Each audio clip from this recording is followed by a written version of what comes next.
Pediatric Speech Sister Show. I am so excited to have our guest on here today. We have Danielle Mondesir. Danielle is my classmate actually from the Howard University, and I'm so thrilled to have her on here today because first of all, I'm so proud of her for all that she's accomplished so far in the field. She's already running her own private practice, and we're going to get into all the nitty-gritty details today. But the reason why I reached out to Danny and asked her to come on the show is because when I just remember, Danielle, when we went to Mbasla for the first time as first year graduate students and we were presenting together. And I remember we were kind of scared. Well, I remember me, I was a little nervous. I didn't really feel comfortable or confident in my networking skills. And then I made this joke to you offline, but I'm going to say it again because this is literally how I envisioned you as just like a social butterfly, like fluttering around to literally everybody, like strangers. And I'm like, how does she do that? It was seriously remarkable. So I thought of you because I was talking to my interns about networking, and I'm just like, I have to bring you here on the show because I seriously, still to this day, I don't think I ever just asked you any tips that you had. Right. So thank you for joining us on this Saturday. Absolutely. Thank you for having me. Yes. So I'm going to go ahead and read your bio. Let me know if there's anything that I am missing. Okay. Okay. So Danielle is the founder and CEO of Desired Communication. She earned her Master of Science in Communication and Disorders from Howard University. She also holds the Certificate of Clinical Competence in Speech-Language Pathology from ASHA and state licensures with Texas, California, Maryland, and New York. So thank you for coming on the show. Is there anything that I missed with your No, bio? everything is good. I reside in Houston. Oh, not Houston. Oh my goodness. I live in Austin, Texas. Yes, yes, yes. And y'all, Danielle was just bragging about how it's 80 something degrees in Austin, and we're about to go up to Boston where it's like, I don't even know the temperature. I haven't checked. I'm too scared. But Danielle, go ahead and tell us a little bit more about you and what is your why? Yeah. So when I got my master's from Howard University, like Melanie said, I'm her classmate. Initially, what got me into the profession? So growing up, I thought I used to want to be a pediatrician, pediatric surgeon. I want to work with kids.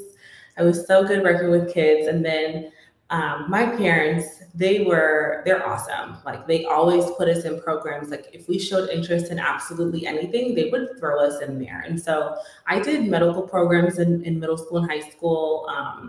Like at Mount Sinai in New York and like Arthur Ashe's program at SUNY Downstate. So while it's not medicine, through that experience, I was like, oh no, I'm not built for this. I couldn't even dissect a pig. It was like so simple. I was like, this isn't for me. And so I got connected to the career of speech pathology because my aunt is an occupational therapist. Her best friend is a speech pathologist. And so she told me about the industry.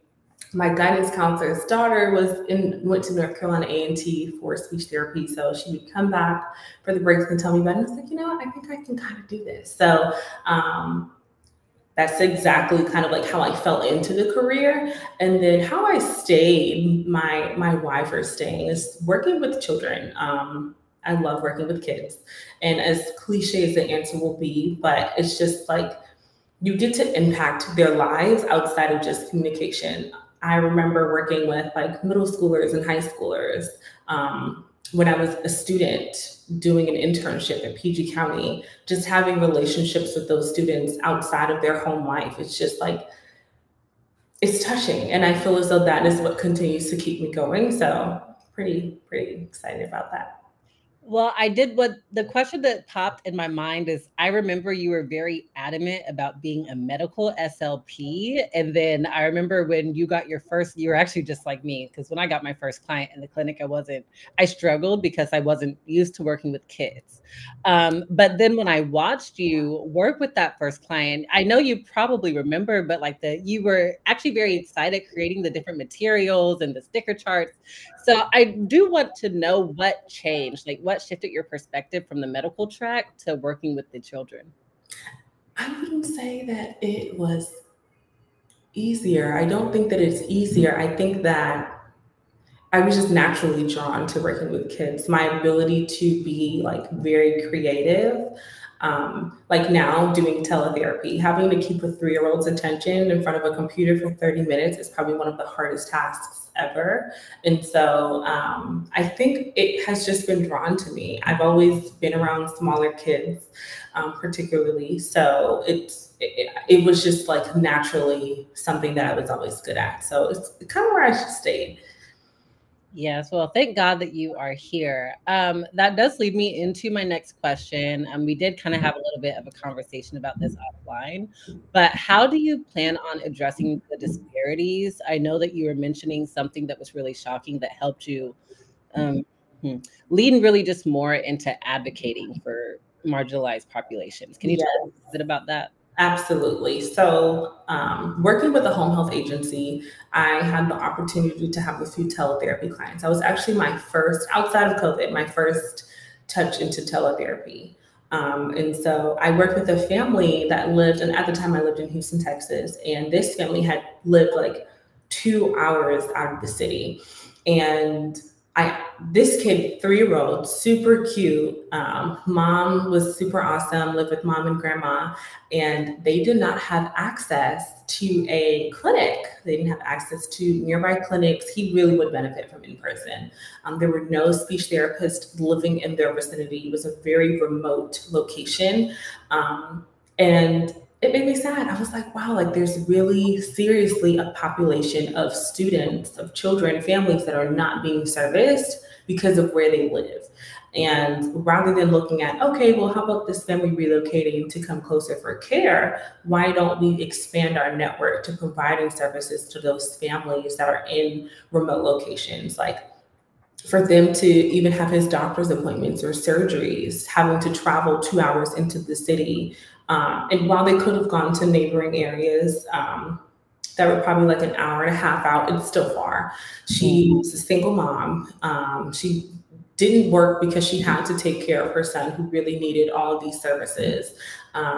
Not having a job couldn't bring him to those services because he didn't have a car. So it's like there are populations that are not being serviced, and they were on the wait list for home health for a very long time, a very, very long time. So I can only imagine if that's one family that I got to talk with to hear their story, how many other families there are that are not being serviced because of their location. Yeah. Wow. Even just hearing about that, that's really powerful because we talk about people who didn't necessarily grow up in rural communities. We think about the impact, like, yes, let's have services for in rural communities, but we don't really think about their day-to-day lives and how it's like getting care really is an additional chore on top of my day-to-day life. Absolutely. Yeah. Absolutely.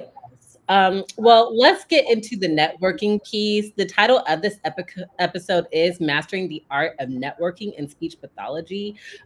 When you think about that title, what comes to mind for you? Relationship building relationships. I that's the first thing that comes to my mind. Yeah. So how would you say that you can build relationships with complete strangers, whether that's at ASHA or in Basla, online, really just within the field in general? Absolutely. So I think the biggest tip that I can share is doing your research. If you're going to ASHA, if you're going to Basla, and there is something that you're particularly interested in, looking up who those speakers are before you attend the presentation, understanding their background and who might be presenting, and go out there and communicate. Like if you have questions, like come with a list of questions. Like no one will think you're crazy if you have a piece of paper and say like, I've been dying to talk to you. I remember when we were in graduate school, and I know the same exact in Basel that we presented at, this is before I was so interested in voice. I don't know if you remember. Yeah, I was so interested in voice, and I really wanted to meet Kathy Reynolds. Like she still is such an inspiration. And so I knew she was going to be there. And so I was like, well, I'm so excited. Like, I think our whole cohort knew. I'm like, you guys don't know Kathy Reynolds? Like, I know, right? The whole rundown on her. And so I knew exactly, like, I want to intern with her. I want to ask her all of these questions, like what was her drive? And I went to Basla and I saw her on the dance floor, and I was like, well, I don't know when else I'm going to see her again. So I was like, let me just talk to her. And I just,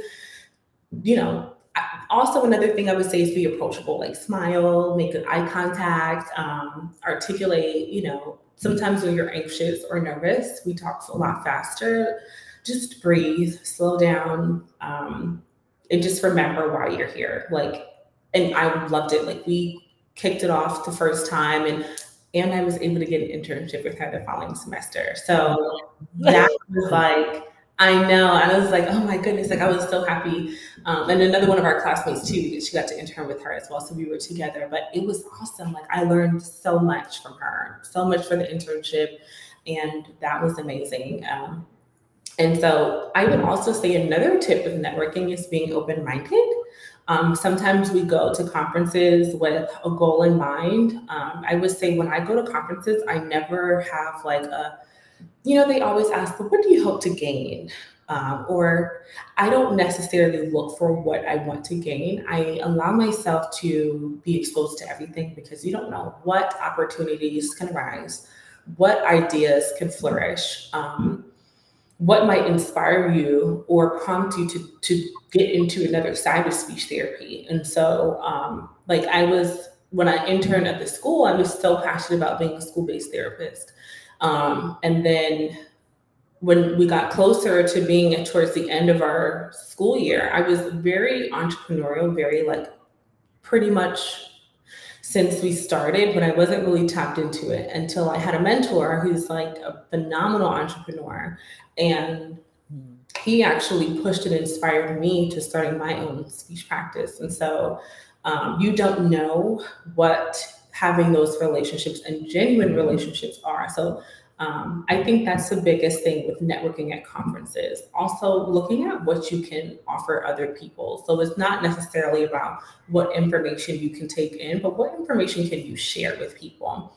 And that comes with even not saying you have to do a presentation, but when I did the presentation with our classmate Tony, and we did it on the quality of life of transgender voice. And that was a phenomenal presentation, poster board presentation that Tony and I did one year. And we had so many people coming over to us, asking us questions.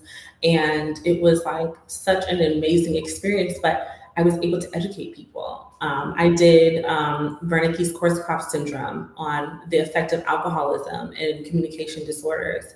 And I learned so much, and it was such an amazing experience being able to educate people on something that I was knowledgeable on. I did research on this. While I'm not the first person, I won't be the last. I know something that I'm able to share with somebody that doesn't know. So also look at networking as an opportunity to share what you have built your knowledge on. So I know that was a mouthful. No, you made some excellent points. If I can add to that, well, first of all, I want to talk about the Wernicke's-Korsakoff syndrome. Because you did that presentation, I will always know what it is. And so when I'm talking to my practice clients, I'm like, this is exactly what it is. Yes, I know it, but I'm not surprised that people came up to you asking you questions, because it's a very specific syndrome. And so it's not necessarily always taught in the schools, or if it is, people just forget about it. But I wanted to talk about how we should also emphasize being the value rather than focusing on what we can get from an interaction, but what we can give in an interaction.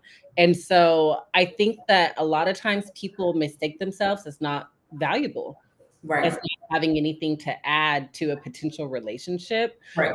And so one thing I like to say is to put yourself on a pedestal too, because a lot of times we look up to these people, we put them on a pedestal. And so I want to ask you, with the, oh my gosh, you'll have to remind me of her name. Please don't be mad at me. The one who you ended up getting an internship. Kathy Reynolds. Kathy Reynolds. So I know that your mindset was, this is someone who I've always wanted to speak to. I have the intention of helping her, right? Helping her this following semester. What exactly went through your head to get you to calm down and also step into your confidence? That's a funny question. What helped me? I mean, once you're already there, once you're in front of someone, it's like the fear goes out the window, just throw it away. It doesn't exist. It's not real. It's your mind telling yourself that you're afraid. You're not really afraid, you know? And it's like, I don't know what to say. I don't know really how to answer that, because it's just so like, I've been doing it for so long. So it comes natural to me. But like, when you really want something and you know that you really want something, allowing fear to step in front of that is only self-sabotage. And so, you know, try something. The worst thing that could happen is that somebody says no. And if you say no, then okay, well, you know, that was it. It was a try. It was an opportunity. This person now knows my name. This person might call me in the future for future opportunities, or this person may never call me at all. And when you look at the fact that fear is really just like an emotion in that moment, forget it. Just breathe, smile, be yourself, be approachable, make eye contact, but really practice on that breathing. We talk a lot about to our clients that might cluster or speak very fast with public speaking. Right. We talk to them about slowing down and articulating and enunciating. We talk to them a lot about that, but we oftentimes forget to do that ourselves.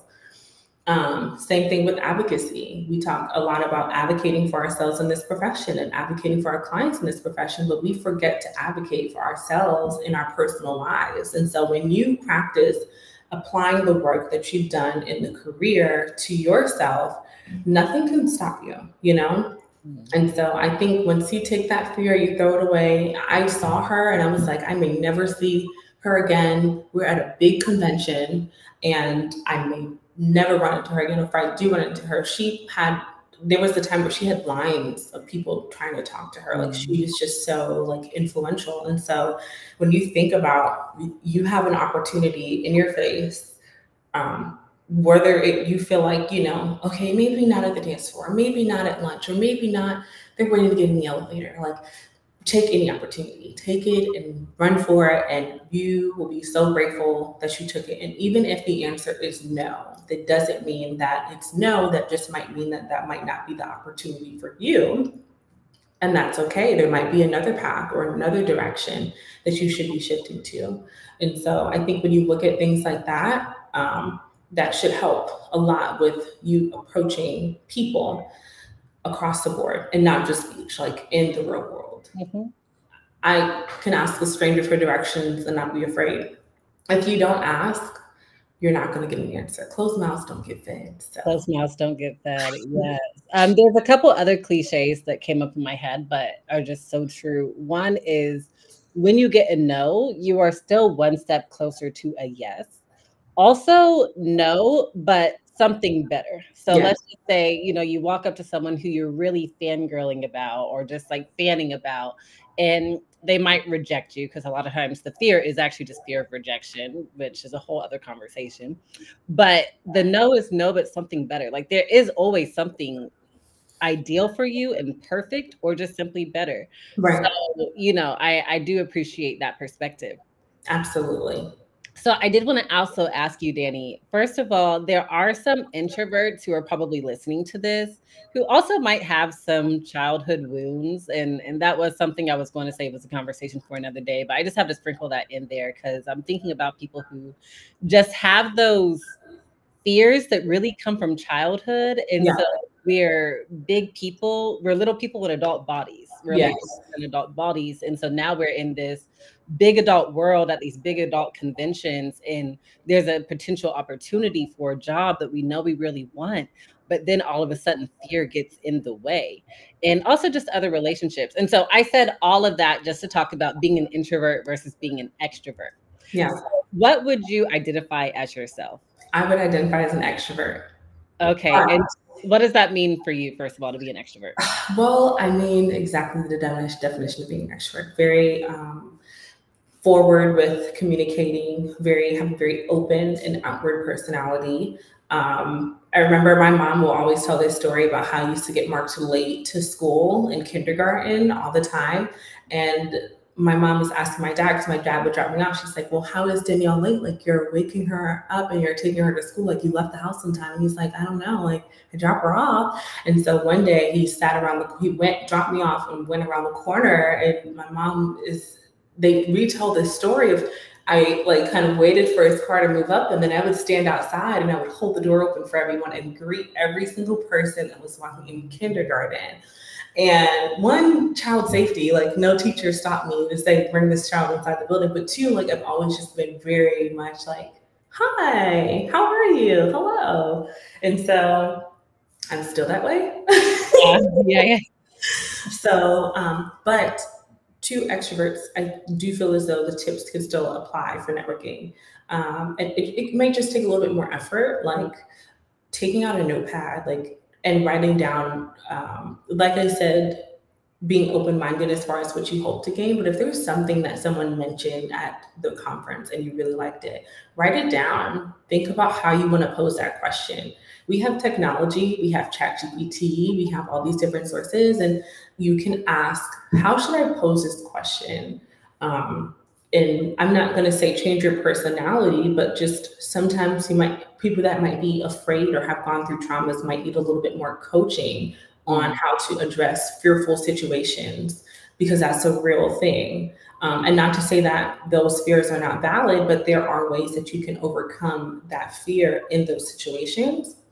Because once you do it a couple times, like you kind of get over it eventually. You're like, okay, I can do this. You start feeling confident in yourself. I remember in 2017, my therapist told me, what did she say? She was like, you can, once you know, you can always recover. Like no matter what happens, you can always recover.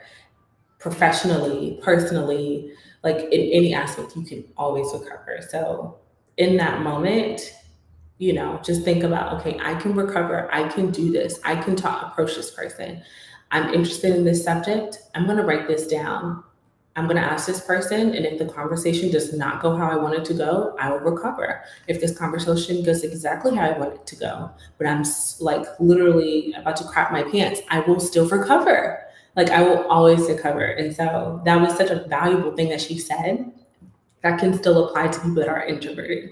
So and extroverted, because not to say that extroverted people are not scared, because they are. And I am too. I told you before I joined the podcast, I'm so anxious, I'm nervous. Like you wouldn't think, or people wouldn't think that I would be like, you're nervous? I'm like, yes. I'm like, yeah, I know. And I was surprised when you're like, and you actually said that, believe it or not, I'm nervous. I'm like, really? Yeah. And thank you for that. I do think that that's a common misconception for an extrovert. Yeah, absolutely. Well, thank you. And honestly, don't feel bad about giving us a mouthful, because literally everything you are saying is valuable. Like there are so many things you said that really hit home. So thank you. Absolutely. I wanted to ask you, because I haven't really gotten to be in a networking setting with you since we graduated, maybe a little bit in Houston. And so I want to know how your approach to networking changed since graduate school and now as an entrepreneur. Yes, I use LinkedIn a lot.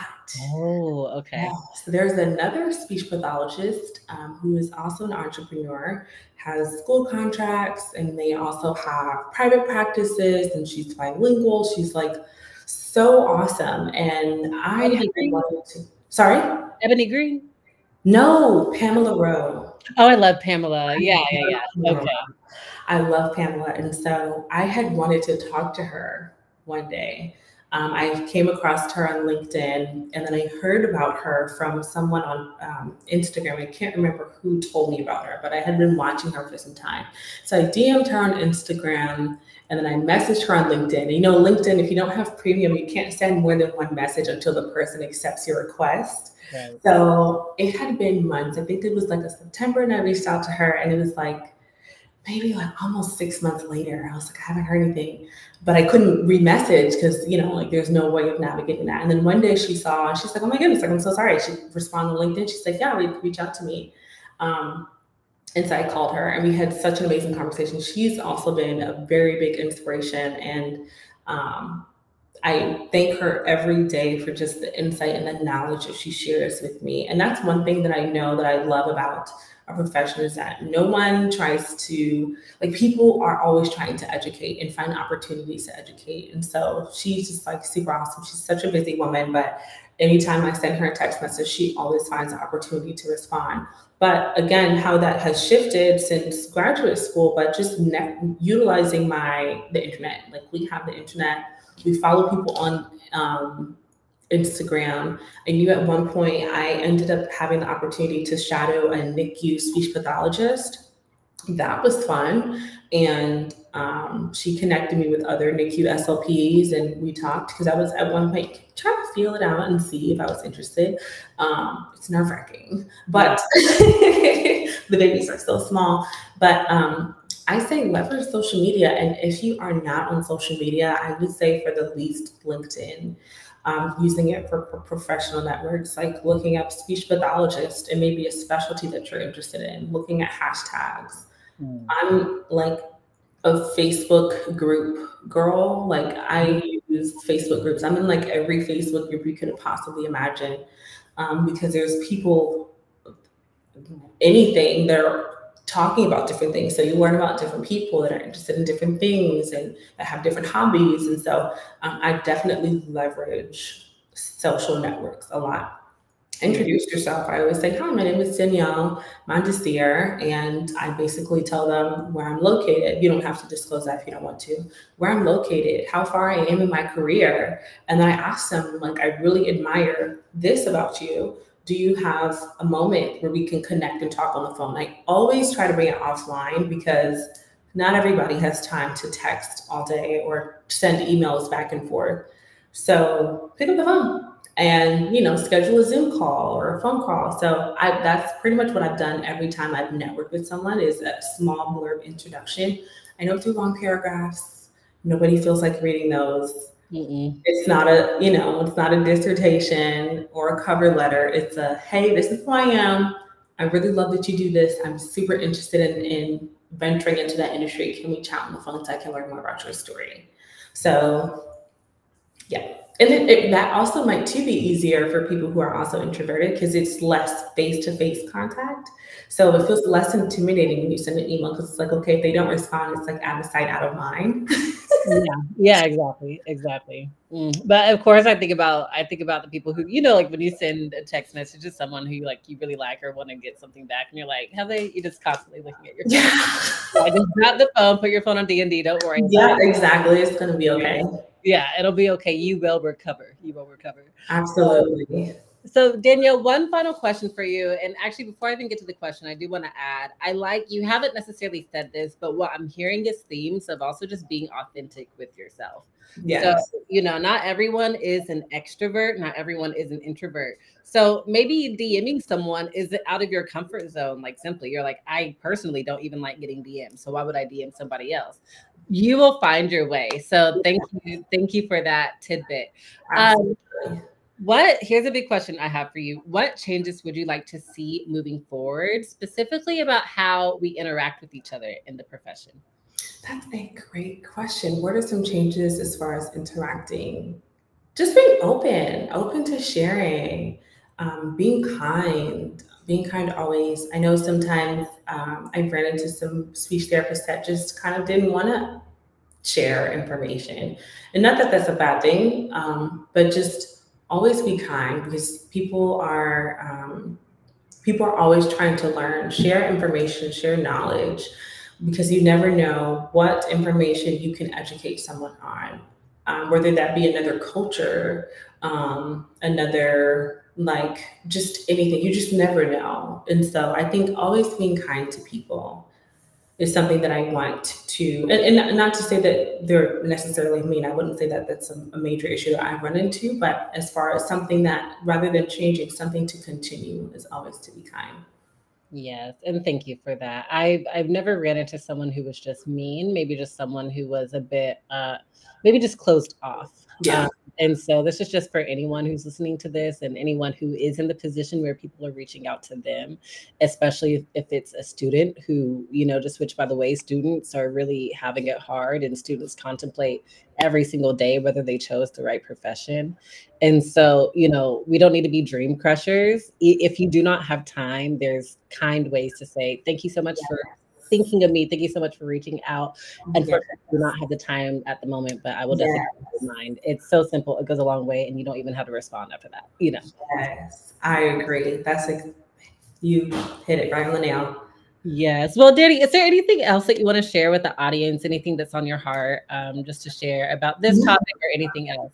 I don't think so. I think I said everything I could possibly come to my mind. This has been a fabulous interview. Where can people find you if they want to reach out to you and ask you any questions and learn Yes, about communication? absolutely. So my email, you can email my desired communication email at info@desiredcommunication.com.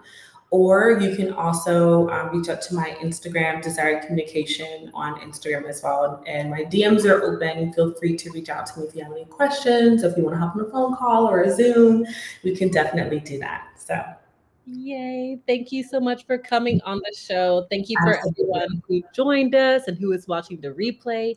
Don't go anywhere. In about an hour, we will be talking to Nima Novak about being Indigenous in this profession and how we can combine healing and clinical work. Stay tuned. Bye, fam. Thank you, Danielle, for coming. Absolutely.